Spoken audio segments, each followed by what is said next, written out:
vida pela morte. A pena de morte por crucificação foi criada pelos persas durante o século V a.C. No Ocidente, esse tipo de pena foi trazida por Alexandre o Grande. No entanto, sua popularização ocorreu no Império Romano, quando a Judéia estava ocupada por Roma. O costume era punir escravos rebeldes, criminosos violentos e traidores que se opunham contra o Império com esse tipo de morte. A crucificação, então, além de ser uma das formas de tortura mais cruéis da história, tinha por objetivo expor o condenado à execração pública. Na ocasião da prisão e acusação de Cristo, os judeus celebravam a Páscoa, que era tradicionalmente uma celebração à liberdade dos hebreus conquistadas no Egito. A Páscoa era, então, a mais importante festa religiosa tradicional. Deste modo, nestas datas de comemoração judaica específicas, Jerusalém enchia-se de peregrinos vindo de todos os lados de Israel, o que explica a presença do governador Pôncio Pilatos no local, visto a necessidade de manter o controle político na região. Ainda nessa data especial, Pilatos possuía o costume de libertar um criminoso, aquele que o povo escolhesse. Nessa ocasião, as opções eram Jesus Cristo e Barrabás. Descrito na Bíblia como um agitador, líder de uma revolta antigovernamental, salteador e assassino. Barrabás, dessa forma, merecia a pena de morte por crucificação. Todavia, o povo clamou pela libertação de Barrabás para que Jesus fosse condenado à morte. Pilatos, por sua vez, faz diversas tentativas de não executar Jesus, visto que ele não encontrava em Cristo motivo algum para condená-lo. Manda-o ao açoitamento, depois lava suas mãos, a fim de ficar livre do sangue de Jesus. Ainda assim, as controvérsias ideológicas mantidas pelos saduceus e fariseus, assim como o clamor do povo para que Cristo fosse crucificado, levou-o à morte. Não se sabe o que aconteceu com Barrabás depois desse episódio. Contudo, uma coisa é certa: ele era como eu e você. Ambos merecíamos a morte.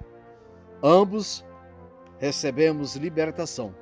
O outro morreu inocente para que pudéssemos viver. O processo de chicoteamento romano era terrível e cruel. Descreve-se detalhes técnicos que, juntamente com a narrativa bíblica, proporcionam um panorama completo de todo esse processo, desde o julgamento até a morte na cruz. Antes do julgamento, narra-se em Lucas 22 que Jesus estava em profunda angústia e suou sangue. Apesar de ser um fenômeno raro, os médicos reconhecem essa característica como hematidrose, que pode ocorrer devido a altos níveis de estresse. Após ser julgado, Jesus foi violentamente chicoteado com um chicote de couro, com pequenas bolinhas de ferro nas pontas e ossos pontiagudos. As bolas de ferro causavam lesões internas e os ossos rasgavam a carne, expondo a musculatura esquelética e causando grande perda de sangue, o que provavelmente o deixou em um estado de pré-choque.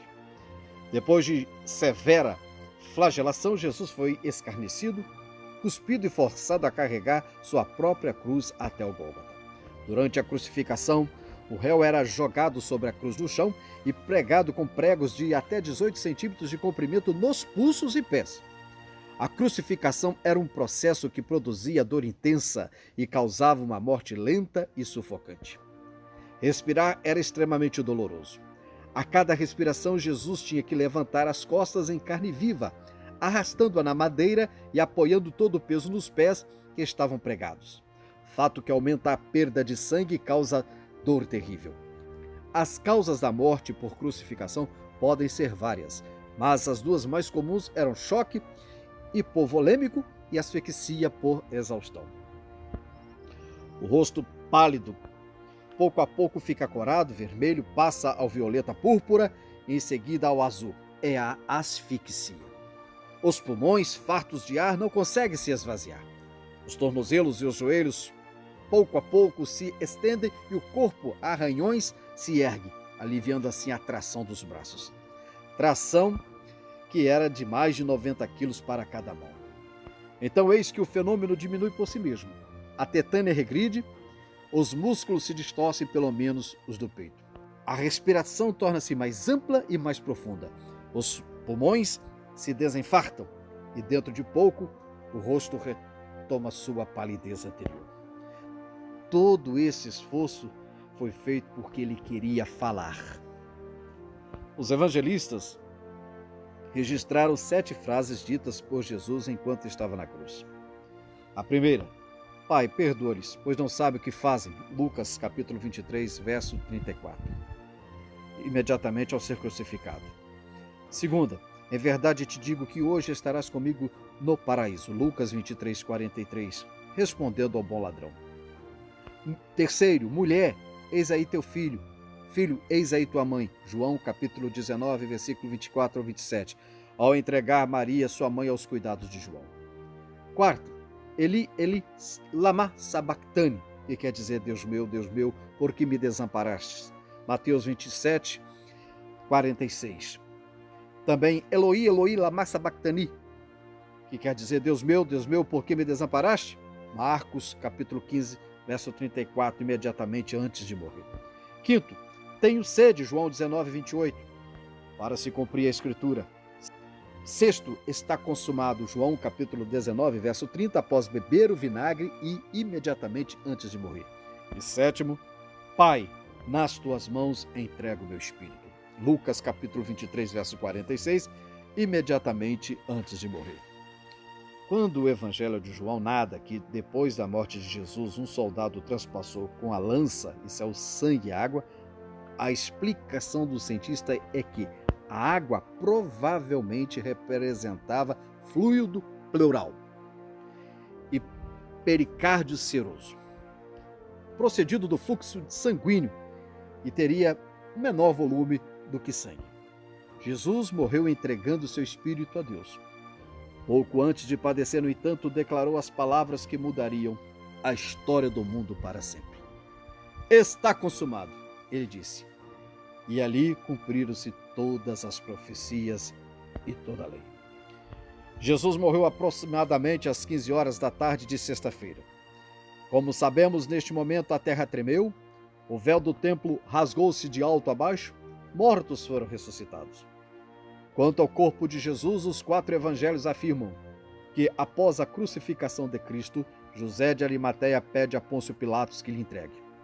Depois que seu pedido foi atendido, José retira o corpo da cruz com a ajuda de Nicodemos, enrola-o em um tecido de linho e o deposita em um túmulo que era seu.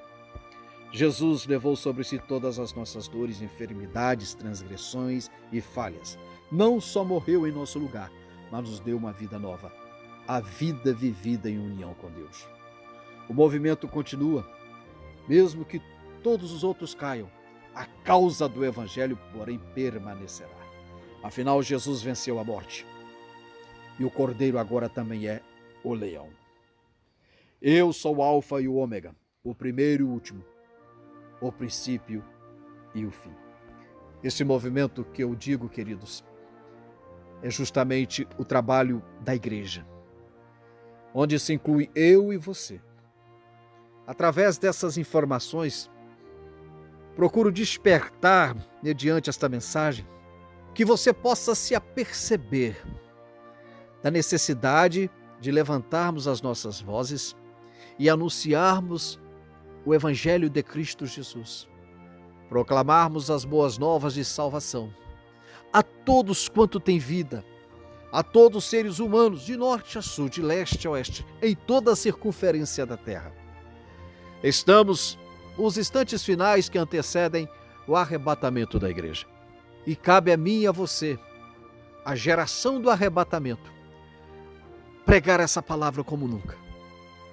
Tocar a trombeta em Sião e anunciar que Jesus passou tudo isso que eu acabei de trazer para os amados, para salvar as almas, para resgatar o homem do domínio do pecado e da condenação do inferno.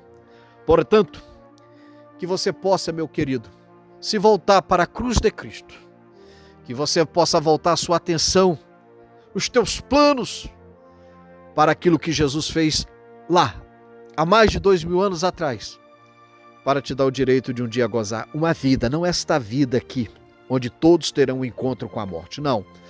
Se você pensa que vida de qualidade é estar aqui na terra, usufruindo de bens, de bons carros, de fazenda, de etc, etc. Olha, você é muito pobre de espírito. Você é um ser muito pobre. Você é um ser muito limitado. A vida que o Senhor nos oferece é a vida eterna, onde não haverá tristeza, onde não haverá dor, onde não teremos que lidar com o fato da morte. Não, é essa vida que Jesus nos deu o direito através da sua morte. Que Deus em Cristo Jesus possa nos abençoar e pense nisso.